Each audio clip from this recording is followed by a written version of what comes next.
YouTube, this is Gracie and welcome back to my channel.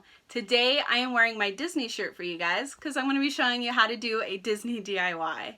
So I had been seeing these really cool Mickey and Minnie bucket purses all over the internet and I've always wanted to make it, but I could never find the bucket that they use. So instead, we're going to be doing the same thing with this guy. Now I got him during Halloween. He is a kids trick-or-treat bucket and I'm going to be painting him and turning him into a purse. I'm really excited to do this for you guys. I hope you like it. If you do, give it a thumbs up. Please subscribe and let me know in the comment section down below who out of the Fab Five is your favorite. For me, it's Goofy. I had a really cool meet and greet experience with him at Disneyland a few years ago. He was just so nice to me and it was so much fun. He was so goofy. Pun intended. So yeah, that's why he's my favorite. But let's get into this video where we're going to turn this guy into a cool purse.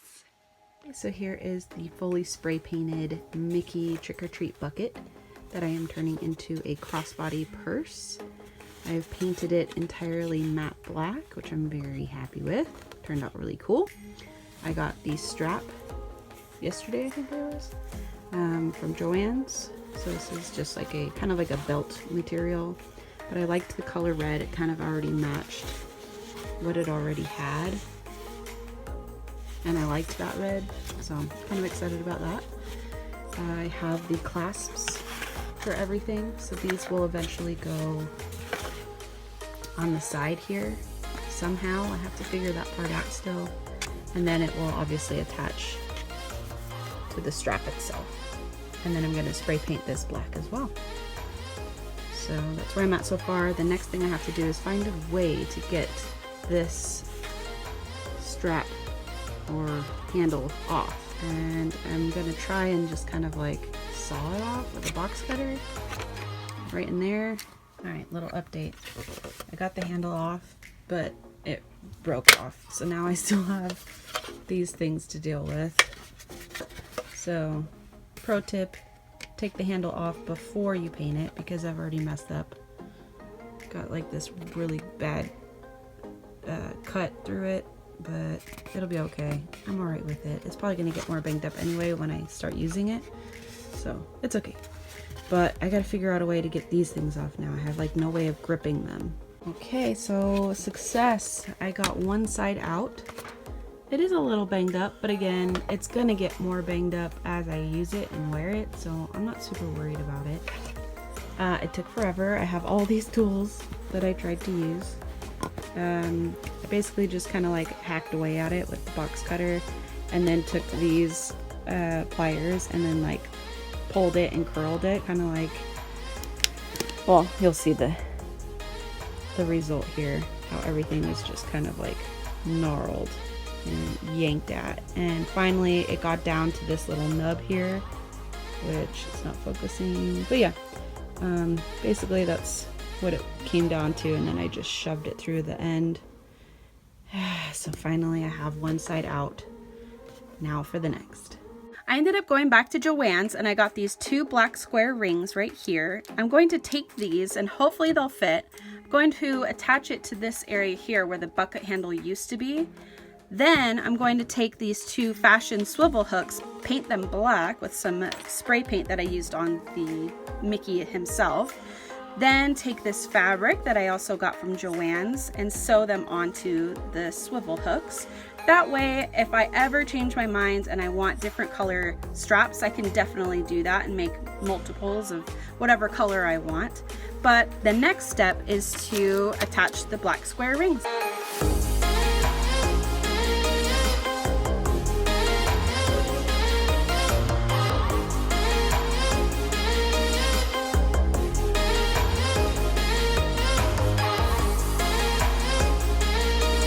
I've come across another snag in this project. I got the hook on there, but it's all chipped and not so cute, and it's really loud, as you can hear. So once you get the actual strap on there, it's going to be even louder when you're walking around. And I don't know about you, but I don't really want to be noticed for being obnoxiously loud.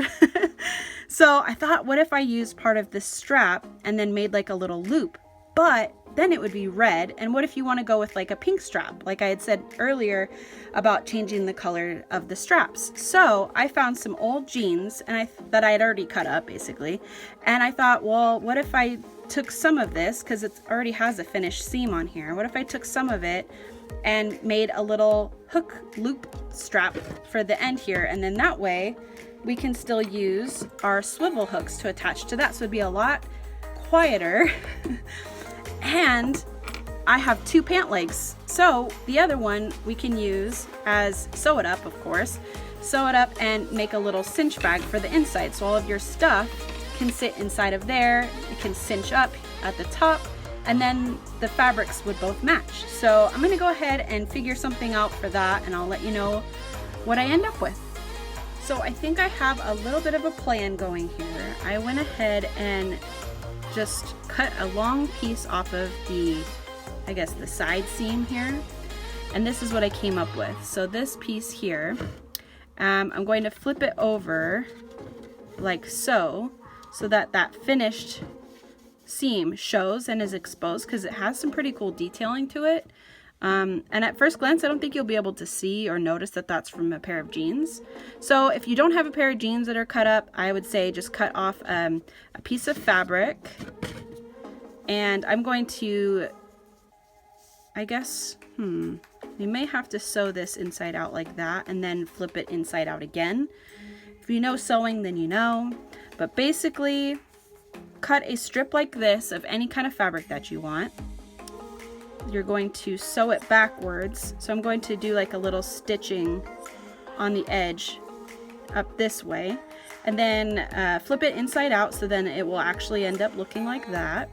And then we're going to put that through here, stitch it closed, and then the little hooks will be able to attach to that. And then you'll be able to obviously attach your strap. I hope that makes sense. But I'm gonna go ahead and sew this up, and then I will come back and show you the end result of that. I wanted to talk a little bit about the cinch bag that I'm making for inside of the purse. Now obviously I have my pant leg that I cut from an old pair of jeans, but if you don't have anything like that, then feel free to go out and buy a pre-made cinch bag. Or if you want to make it, go ahead and get some fabric, sew up the sides, sew up the bottom, and then we'll go from there. So what I'm going to do with my existing pant leg is I'm going to turn it inside out, and I'm going to fold it over so that I have a sewing line here for the bottom seam. Just a little fold. I'm going to pin that and sew that straight across, turn it right back outside, or inside out, or right side out, whatever you want to call it, and then we'll have the beginning start of our inside bag. So I'll get right back to you when I have that done. So I finished sewing everything, and I initially wanted to sew these little side straps inside out and then turn them right side out again, but it was a little bit too thick with the existing seam, so I just did it on the outside. I'm going to hand sew these loops together, and then I wanted to show you guys the bag that I did. So this is the bag inside out. I folded it over and sewed it here. Then I flipped the top of it over, left some seam allowance in here, and I actually cut a little tiny hole. I don't know if I could find it again. Here we go. I cut a little tiny hole, and I'm hoping this is where I'm going to be able to string the elastic through and then create our little cinch top for it. So this is what it looks like the right way. Just gotta poke those little corners out like that. And this is going to be the bag, just like that. And then this top part obviously will be able to cinch closed. So that will be the little sack that we put inside the purse. So the next thing I'm gonna do is sew the little straps together and then spray paint the little hooks. So I have made some progress here. I sewed the little loops together, so those are done. I've also finished my little cinch bag inside. I used some old elastic that I had lying around the house.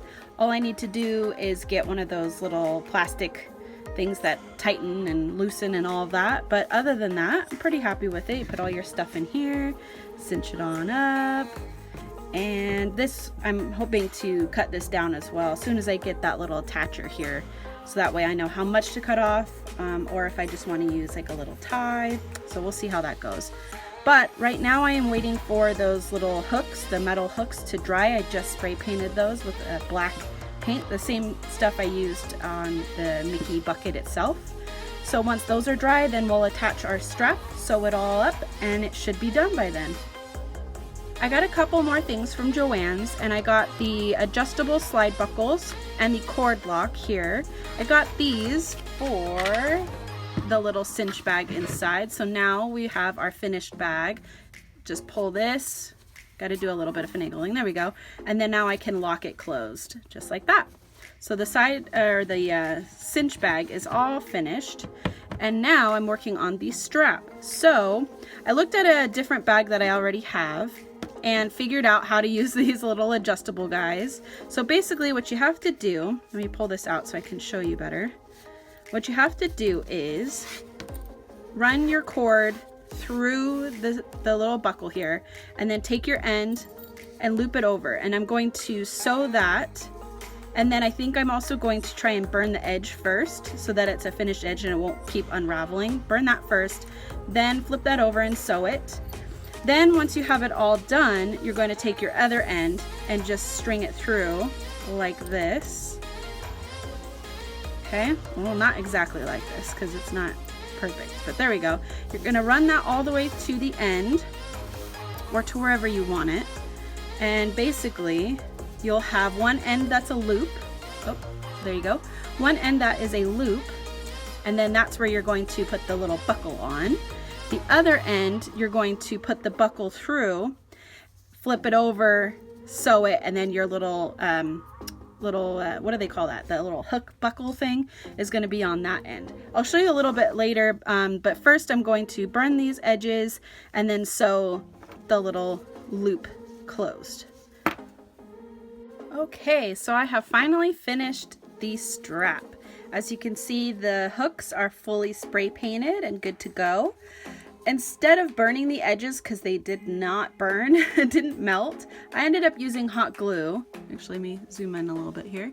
You can see the hot glue there. And then I stitched across here to keep the little hook on.